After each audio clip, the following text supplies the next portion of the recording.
नमस्कार, मैं विशाल उनकलता नुक्कड़ न्यूज़ छिंदवाड़ा से। आज हम आए हैं छिंदवाड़ा डिस्ट्रिक्ट की परासिया विधानसभा से।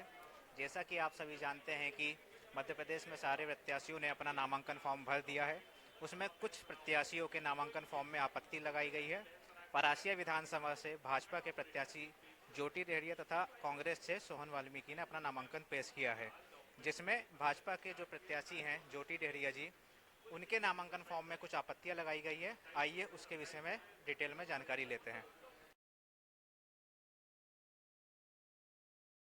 मैं एडवोकेट श्याम कुमार साहू और जिला विधि प्रकोष्ठ का मैं जिला अध्यक्ष हूँ कांग्रेस का। तो आपने जो आपत्ति लगाई है उसके बारे में कुछ डिटेल में बताइए हमें। देखिए, कल समीक्षा रखी गई थी और समीक्षा के दौरान हमने इनका जो शपथ पत्र पेश किया गया था, श्रीमती ज्योति डेहरिया जो भाजपा की प्रत्याशी है, इनके शपथ पत्र में कुछ खामियां थीं।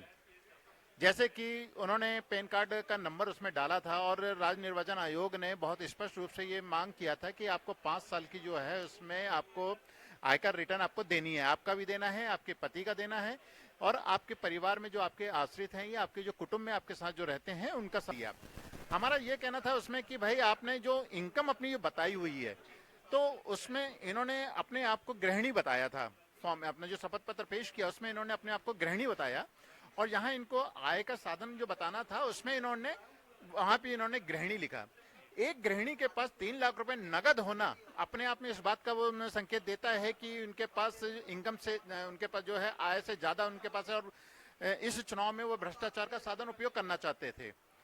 इसी कारण उन्होंने 3 लाख रुपए नगद दिखा दिया, परंतु उसके संबंध में कोई रिटर्न में नहीं दिया।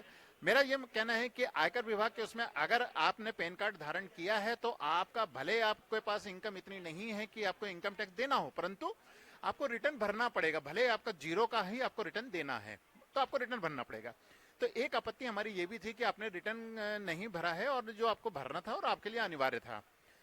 तीसरी आपत्ति हमारी ये थी कि इन्होंने एक जो मकान में जिस मकान में ये रह रहे हैं इस मकान के संबंध में इन्होंने कोई विवरण उसमें नहीं दिया, जबकि अपने शपथ पत्र में और अपना जो फॉर्म इन्होंने नाम निर्देशन पत्र जो भरा था उसमें उन्होंने मकान का उल्लेख किया हुआ है। जब हमने इनको हमारी जब आपत्ति लगाई तो इसका जवाब इन्होंने दिया कि वो इनके ससुर के नाम पर है।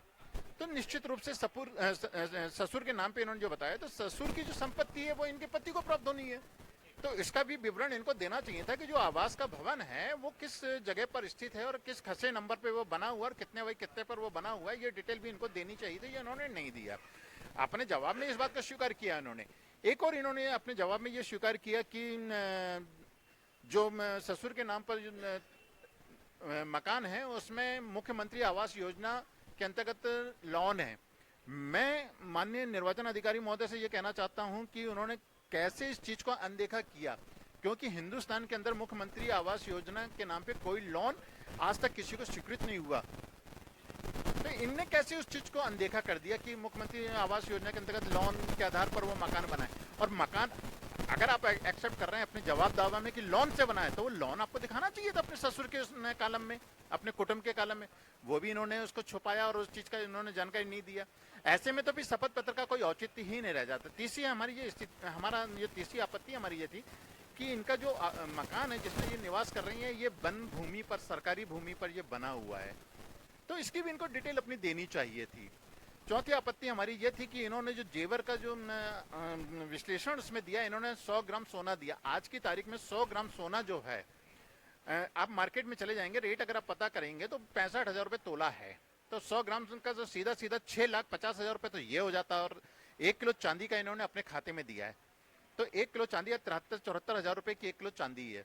अगर इसको जोड़ा जाए तो ये करीब 7 लाख रुपए के आसपास जाती है। इन्होंने अपने उसमें जो है 5 लाख रुपए दिया, 2 लाख रुपए का वहां भी इन्होंने हेरा फेरी की। इस प्रकार से इन्होंने अपना जो शपथ पत्र है उस शपथ पत्र पे इन्होंने जो जानकारी दी जानी चाहिए थी वो जानबूझ के नहीं दिया गया है और इस कारण से इनका फॉर्म निश्चित रूप से खारिज किया जाना चाहिए था। जैसा कि आपने जाना है कि एडवोकेट साहू जी द्वारा जो हमें जानकारी दी गई है कि भाजपा के जो प्रत्याशी थी ज्योति डेहरिया जी, उनके द्वारा जो नामांकन फॉर्म भरा गया उसमें जो शपथ पत्र दिया गया उसमें कुछ जानकारियाँ इनके द्वारा इन्हें असंतुष्ट लगी, जिन पर इन्होंने आपत्ति दर्ज की।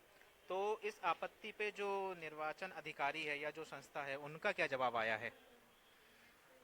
इस पे उन्होंने जो जवाब दिया मैंने आपको पहले बताया, उन्होंने ये कहा कि भाई हमारी इनकम नहीं है इसलिए हमने रिटर्न नहीं भरा है।